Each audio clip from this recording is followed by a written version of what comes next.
इतनी लालच भी किस काम की भाई। मतलब ऐसी लालची बहनें भी होती हैं, मतलब सोने की अंगूठी देख के भी मुंह फूला हुआ है। एक कह रही है मुझे नहीं पहननी, एक कह रही है मेरा पहला हुआ बकाया है, एक कह रही है मैं तो भाई क्या क्या लेके आई हूँ, इस सोने की अंगूठी से मेरा ज़्यादा खर्चा हो गया। और भाई कह रहा है कि मैंने अपनी जी जान लगा दी, फिर भी मेरी बहनों का मुंह एकदम निकला हुआ है, जाओ जाके सब इनको गालियाँ दो। जो इंसान अपनी बीवी की प्रेगनेंसी में एक केसर की डिब्बी का एहसान गिना सके कि इसने केसर पी है अपनी प्रेगनेंसी में, वो इंसान अपनी बहनों को सोने की अंगूठियां बांट रहा है, फिर भी उसकी कद्र नहीं हो रही है। जो इंसान अपनी बीवी की बहन की शादी में पुरानी साड़ी दे के आ जाए, वो इंसान अपनी बहनों को सोने की अंगूठियां दे रहा है, फिर भी बहनों का मुंह फूला हुआ है। वहाँ रे लालच। और दूसरी तरफ ढोलक ने अपने बेबी का फेस रिवील क्या किया, लोग उसको गालियां दे रहे हैं कि इसीलिए ढोलकी का मुंह बना हुआ था अपने बेबी का फेस देख के, क्योंकि बेबी ना ढोलक पे गया है ना ढोलकी पे, तो भाई गया किस पे है। So hello guys, Radhe Radhe, जय श्री कृष्णा। स्वागत है एक और नए वीडियो में। आई होप सब अच्छे होंगे, स्वस्थ होंगे, मस्त होंगे और जहाँ भी होंगे तंदुरुस्त होंगे। अगर आपको मेरी वीडियो अच्छी लगती है तो प्लीज़ गाइस वीडियो को लाइक करना, कमेंट करना, इन चैनल को सब्सक्राइब कर लेना नोटिफिकेशन वाली घंटी के साथ में। गाइस सबसे पहले तो हम बहुत दुखी हैं गाइस, पाकिस्तान एक बार फिर हार गया गाइस। हम क्या ही करें, मतलब हम वीडियो आज 8 बजे बनाने वाले थे, हमको हंस हंस के 11 बज गए। हम सुबह से मोबाइल में सिर्फ मीम्स देख रहे हैं कि क्या हो रहा है पाकिस्तान में, कितने टीवी टूटे। गाइस हम ना बहुत दुखी हैं कि वो बेचारे अभिषेक शर्मा की तैयारी करके आते हैं तो ये ईशांत शर्मा चल जाता है, ईशांत की तैयारी करके आते हैं तो तिलक वर्मा चल जाता है, विराट कोहली की करके आते थे तो रोहित शर्मा चल जाता था। इतनी बेकदरी आखिर क्यों, इतनी बेकदरी आखिर क्यों। भाई जो बॉलिंग की तैयारी करके आ रहा है वो बॉलिंग नहीं कर पा रहा था, वो बैटिंग में चल गया, और जो बैट्समैन है वो बैट्समैन में नहीं चल रहा था, वो बॉलिंग कर रहा था।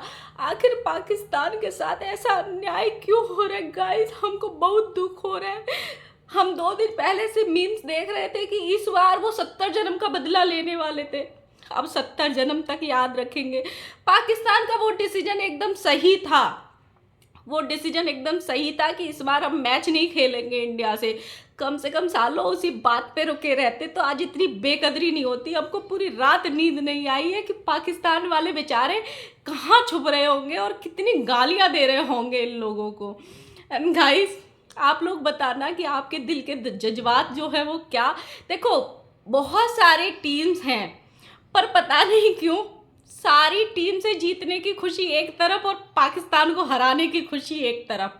भाई वो मतलब इतनी सड़कों पे लोग आ जाते हैं और जो मीम्स बनते हैं ना उसके बाद वो देखने लायक होते हैं भाई, पेट ही नहीं भरता, इतने वीडियोस बनते हैं। और जो अभी आप किस किस ने देखा, एक वीडियो बहुत वायरल हो रहा है वार्म अप करने का वीडियो, जो पाकिस्तान के खिलाड़ी मैदान पे कर रहे थे लेकिन उसकी अभी नकल उतार रहे हैं इंडिया में बहुत सारे, वो वाला मीम बहुत जोर के वायरल हो रहा है, तो मुझे ज़रूर बताना। अब आ जाते हैं भाई, क्योंकि ये हमारा मुद्दा नहीं है लेकिन ये बहुत खुशी की बात है हमारे देश के लिए कि एक बार फिर से चितपट करके आ गए, और जिसका सोचा नहीं था वो करके आ गया। मतलब क्या ही तबाही मचा दी कल। ईशांत शर्मा इतना अच्छा खेला, सबने बॉलिंग इतनी अच्छी करी थी कि मतलब दिल खुश हो गया। मतलब 100 में ही सिमट जाने थे, फिर भी चलो जैसे तैसे बेचारे पहुंचा दिए। बट मैं तो चाहती हूँ कि एक मैच में और आ जाए अभी तो, क्योंकि पूरा वर्ल्ड कप होना बाकी है, इनका रन रेट ज़्यादा ना गिरे, एक आध टीम से और ना हारे, तो एक बार और सामने आ जाए तो और मज़ा आए। क्योंकि एक इंसान को कोई कोई ऐसे ढीठ रहते हैं ना, कुछ लोग जो पाकिस्तान क्रिकेट को मतलब बनाते हैं ना, मतलब वीडियोस बनाते हैं भाई साहब, जब मैच आने वाला होता है वो इतने फैल जाते हैं, इतने फैल जाते हैं, बेशुमार फैल जाते हैं। और अब वही पता नहीं कहाँ छुप गए, कल से कोई वीडियो नहीं दिखाई दे रहा है उनका। मैंने उनके अकाउंट्स जा जाके देख लिए, कोई वीडियो ही नहीं डाल रहे हैं। भाई इतना मत छुपो, निकल के आओ, सामना करो, हार गए तो क्या हुआ, कोई बात नहीं। अगले अगले 70 जन्म तक फिर उम्मीदें लगाना कि हम शायद अगले 70 जन्म बाद फिर से जीत जाएंगे। चलो छोड़ते हैं, किस किस ने मैच देखा वो ज़रूर बताना, और कैसा लगा वो भी बताने की ज़रूरत नहीं है, हमको पता ही है कि इंडियन हो तो कैसा लगा होगा। अब बात करते हैं हम ढोलक भैया के वीडियोस की। भाई देखो ढोलक भैया ने अपनी बहनों को सोने की अंगूठियां दी हैं। सोचो जो इंसान अपनी बीवी के खाने तक का हिसाब रखता हो, उसने सोने की अंगूठियां बांट दी। अब ये वाली बात अलग है कि वो सोने की अंगूठियां कैसी थी, 22 कैरेट की थी, 20 कैरेट की थी, डायमंड की थी, नकली डायमंड था, वो भगवान जाने, लेकिन दी तो सोने की अंगूठियां थी। लेकिन बहनें खुश नहीं है। मतलब मेरे को समझ में नहीं आया कि वो खुश क्यों नहीं है। मतलब उनको अपने भाई की हैसियत का नहीं पता होता है, बहनों को अपने मायके की हैसियत का नहीं पता होता है कि हमारे मायके वाले कितने समर्थ हैं, कितने नहीं हैं। या फिर ये कहावत जो है कि बहन बेटी को जितना दे दो उतना अच्छा है, और बहन बेटी को भी उसमें ही खुश हो जाना चाहिए, जितना मिल रहा है उतने नैन नुक्स नहीं निकालने चाहिए। भाई ढोलक ने जो गिफ्ट देने की वीडियो बनाई ना, उसमें इतनी गालियां पड़ रही हैं दोनों बहनों, तीनों बहनों को, कि कैसे मुंह बनाया हुआ है। मतलब जो सबसे बड़ी वाली है वो तो लेने को ही तैयार नहीं है। उसने तो पहली बार में पहनने से ही मना कर दिया कि पहले भी हमारा एक बकाया है। मतलब ये लोगों में गिफ्ट भी बकाया चलते हैं कि हमारा ये वाला भी बकाया, ये वाला भी बकाया, ये वाला भी बकाया है। मतलब ये शायद अपनी तैयारी उस हिसाब से करके लेके आई थी। इनको लगा था कि हमको एक एक सोने की चेन मिलेगी, सोने का हार मिलेगा, चलो 5-5 6-6 जोड़ी कपड़े लेके चलते हैं, एक एक छोटा छोटा सोने का आइटम, गले का कुछ भी लेके चलते हैं बच्चे के लिए। इस लालच में इन्होंने शायद दिया है कि हमको रिटर्न चौगुना मिलेगा। और फिर बोलते हैं कि हमको तो कुछ चाहिए ही नहीं, हमको तो कुछ चाहिए ही नहीं। मतलब जो सबसे बड़ी थी और भुट्टो रानी जो सबसे समर्थ हैं। और मुझे बहुत बार ऐसे लगता है, मैंने बहुत इसके पहले वीडियो में भी देखा है कि वो सबको मन से करती हैं। इस वीडियो में तो उनका भी मुंह बना हुआ था कि ऐसे लग रहा था कि उनकी उम्मीदों पे पानी फिर गया है, वो जो सोच के आई वैसा नहीं। बट ये कांड जो है ना, ढोलक ने खुद ही किया है। भाई सोने की दुकान पे गया और उसने सोने की चेन दिखा दी, सोने के हार दिखा दिया, सोने की बड़ी बड़ी अंगूठियां दिखा दी, सोने के कानों के दिखा दिए, और लेके आया एक एक नग की अंगूठी। ढोलक ये तुम्हारा ही करा धरा है सारा। बताओ, बहनों का ज्यादा खर्च करवा दिया वीडियो के चक्कर में, उन्होंने वीडियो देख के खर्चा कर दिया, अब उनका निकलेगा नहीं। बताओ कितनी गालियां देंगी। हालांकि यहाँ आगे गालियां न दे, उनकी आत्मा तो गाली देंगी, ऊपर से ढोलक भी गाली पड़वाने के काम कर रहा है। वो बोल रहा है, अपने वीडियो में थंबनेल लिख रहा है। इतना सब करने के बावजूद भी बहनों का मुंह बना हुआ है। समझ रहे हो कि भाई चाहता है कि जाओ, मेरी बहनें लालची हैं, उनको जाके 4-4 गाली लिख के आओ। बट ये गलत है भाई। आज के टाइम में अगर तुम 1 ग्राम भी सोना खरीदने जाओ तो 15,000 का होता है। जिसके एक बहन है वो एक जैसा देता है, जिसके 3 बहन है वो तीनों को बराबर ही देगा। तो 15-15 हज़ार भी देगा तो इंसान के 50,000 रुपये, 45,000 रुपये खर्च होते हैं। भाई आज के टाइम में कोई इंसान पायल भी दे वो भी बहुत बड़ी बात है, क्योंकि सबको पता है गोल्ड सिल्वर कितना महंगा है, और सबको अपनी हैसियत का, अपने उसका पता होता है कि हम कितना खर्चा कर सकते हैं और कितना नहीं।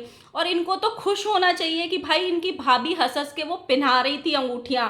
नहीं तो जिस हिसाब से 4 दिन पहले की बात है, शादी को कोई 10-20 साल नहीं हुए, उनकी ही बहन की शादी में, मतलब जो औरत इसकी बैंक बैलेंस है, जो औरत इसकी कमाने का जरिया बन गई है, जिस औरत की वजह से इसने रामू काकागिरी छोड़ी हुई है ढोलक ने, जब उसकी ही बहन की शादी थी, तो सोचो ये बंदा एक पुरानी साड़ी दे के आ गया था जो इसकी बीवी ने प्रमोशन में पहनी थी।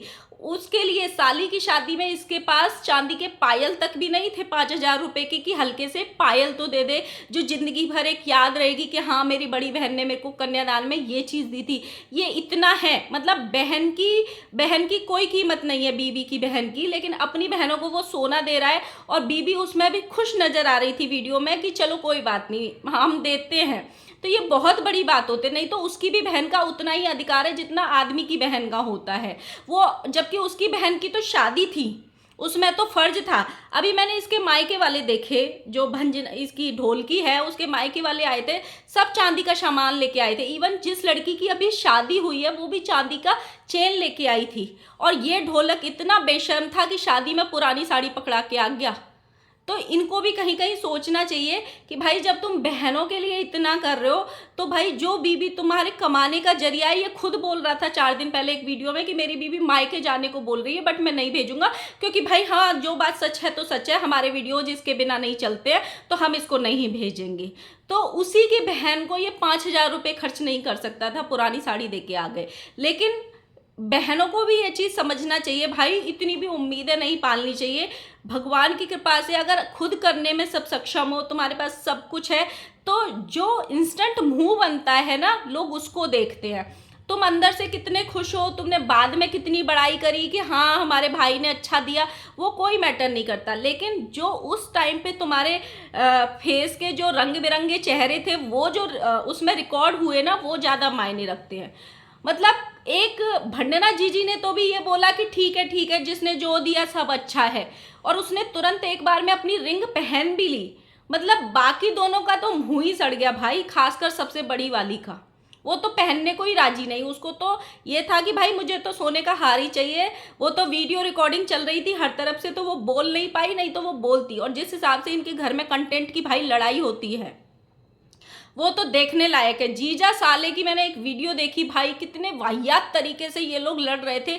और ये ऐसे वीडियोस जानबूझ के सोशल मीडिया पे डालते हैं, और जब लोग इन पे बातें करते हैं तो ये है ना गोबर फेंकने और गोबर लेपने की बात करते हैं। लेकिन ये कभी देखते नहीं है कि घर में अगर तुम ससुराल में जा रहे हो एक जमाई को, तो साले से कैसे बात करनी चाहिए, या साले को अपने जीजा से जो आपके घर में मेहमान बन के आया है उससे कैसे बात करनी चाहिए। एक इनका यहाँ अलग लेवल है भाई, एक कमरे में ही सारी औरतें सारे आदमी ठुसे रहते हैं। मतलब मैंने कभी ये नहीं देखा इनके यहाँ कि 4 आदमी बैठ के अलग से बात कर रहे हों, 4 आदमी अलग कुर्सी डाल के बैठे हों, औरतें एक कमरे में हों। मतलब सब औरतें तैयार हो रही हैं तो आदमी घुसे रहेंगे अपनी अपनी बीबी पे कैमरे लगा के। मतलब कितना यार, कम से कम कहीं तो ऐसा होना चाहिए कि चलो मायके में आए हैं, एक वीडियो कम भी रिकॉर्ड कर लोगे तो कोई बात नहीं, लेकिन अपनी जो सेल्फ रिस्पेक्ट होती है, जो अपनी इज्जत होती है, वो तो अपने हाथ में रहती है। इंसान को इतना तो सोचना चाहिए। और हाँ गाइज, मैंने बहुत सारे वीडियोस देखे, वीडियोस के कमेंट्स देखे कि ढोलक ढोलकी ने अपने बेटे का फेस रिवील किया। एक तो इनके बेटा नहीं, पता नहीं सोने का खजाना हो गया, अलादीन का चिराग हो गया। इन लोगों को बेटा होने की जो मतलब इतनी एक्स्ट्रा खुशी है ना, कि अगर बेटी हो जाती तो पता नहीं ढोलक तो दीवार में सर मार मार के क्या ही करता। मतलब बेटा बेटा बेटा, इसने इतना गुणगान गाया हुआ है कि 2-4 इसको भाई जूते भी मार दो तो कम है। मतलब बेटे का फेस रिवील किया इस इंसान ने, तो लोग इनको ट्रोल कर रहे हैं कि वो लड़के का कलर डार्क है इसीलिए बीबी का इसकी का मुंह बना हुआ था, ऐसा बेटा है इसीलिए इसको छुपा के रखा था। तो गाइज, ऐसे किसी के बच्चे को जो अभी 1 महीने का है, जिसका आप कुछ नहीं देखे हो, या उस बच्चे ने आपका कुछ नहीं बिगाड़ा है, उसको कलर के लिए ट्रोल करना या ऐसे नेगेटिव कमेंट करना बच्चे के लिए बिल्कुल भी सही नहीं है। और एक बच्चा ना 6 महीने तक कलर बदलता है। बच्चा काला हो या गोरा हो, माँ बाप के लिए वो अच्छा ही होता है, माँ बाप की आंखों का तारा ही होता है। ऐसा नहीं होता कि बच्चा काला हो गया तो कोई माँ बाप अपने बच्चे को फेंक देंगे, बिल्कुल नहीं फेंकेंगे। तो कहीं ना कहीं वो 1 महीने का बच्चा है, उसको क्या पता कि मैं काला पैदा हुआ हूँ कि मैं गोरा पैदा हुआ हूँ। तो कहीं ना कहीं उन लोगों को अपनी मानसिकता का या अपनी थोड़ी सी सोच को सुधारना चाहिए, जो बच्चे के कलर को लेके बहुत सारे कमेंट कर रहे हैं कि काला कलुआ पैदा हुआ है, काला है, इस खूबसूरत बच्चे को छुपा के रखा था, ऐसा पैदा हुआ है इसीलिए छुपा के। ऐसा भी देखो, बच्चे 6 महीने तक कलर बदलते हैं, 1 साल तक कलर बदलते हैं। हो सकता है वो मतलब धूप में रहता हो बहुत ज़्यादा, क्योंकि उसको जॉन्डिस भी हुआ था और बहुत ठंडी भी है, तो बच्चे को धूप में ज़्यादा रखा हुआ है इसलिए उसका ऐसा कलर हो गया है। अगर वो उस कलर का भी है, उस कलर का भी है जिस कलर का वीडियोस में दिख रहा है, तो भी हमको या आपको उस बच्चे को गलत कमेंट करने का कोई अधिकार नहीं है, या उस बच्चे के कलर पे कमेंट करने का कोई अधिकार नहीं है, क्योंकि भगवान ने बनाया है। और इस दुनिया में 2 ही कलर होते हैं, काले या गोरे। इसमें कौन सा हम नहीं चुनते। अगर हम चुन पाते ना, बच्चे का रंग रूप ऐसा होना चाहिए, बच्चे की नाक ऐसी होनी चाहिए, बच्चे की आंख ऐसी होनी चाहिए, तो दुनिया की हर माँ अपने बच्चे को दुनिया का सबसे सुंदर बच्चा बना लेती, दुनिया की हर माँ वो कर लेती। लेकिन क्योंकि ये हमारे हाथ में नहीं है, हाँ, जब बच्चा एक माँ के पेट में होता है, एक कालकोठरी में रहता है, पता ही नहीं है कि वो लड़का होगा, लड़की होगा, गोरा होगा, काला होगा, उसकी नाक कैसी होगी, उसकी आंख कैसी होगी। तो वो जब बच्चा दुनिया में आता है, उसको ट्रोल करने का अधिकार हमको नहीं है। हाँ, ये जो बकैती कर रहे हैं, जो गंदगी दिखा रहे हैं, जिस हिसाब से माँ बाप उस बच्चे का यूज़ कर रहे हैं, आप माँ बाप को बोल सकते हो कि इतनी गंदगी मत मचाओ, बच्चे को इतना कंटेंट मत बनाओ, लेकिन उस बच्चे को कुछ मत बोलो। उस बच्चे ने हमारा या आपका कुछ नहीं बिगाड़ा है, वो बच्चा अपना कलर खुद नहीं बना के लेके आया। बहुत सारे कमेंट देखे, ऐसे कमेंट मत करिए, बिल्कुल मत करिए। सो यही था गाइज, और आप लोग बताना, कमेंट करना। मिलते हैं नेक्स्ट वीडियो के साथ में। मैं 2 दिन के बाद आई हूँ, मुझे पता है मैं वीकेंड पे गायब थी, लेकिन फिर भी आपका फर्ज है ज़्यादा से ज़्यादा वीडियो को लाइक करना और कमेंट करना। Bye bye.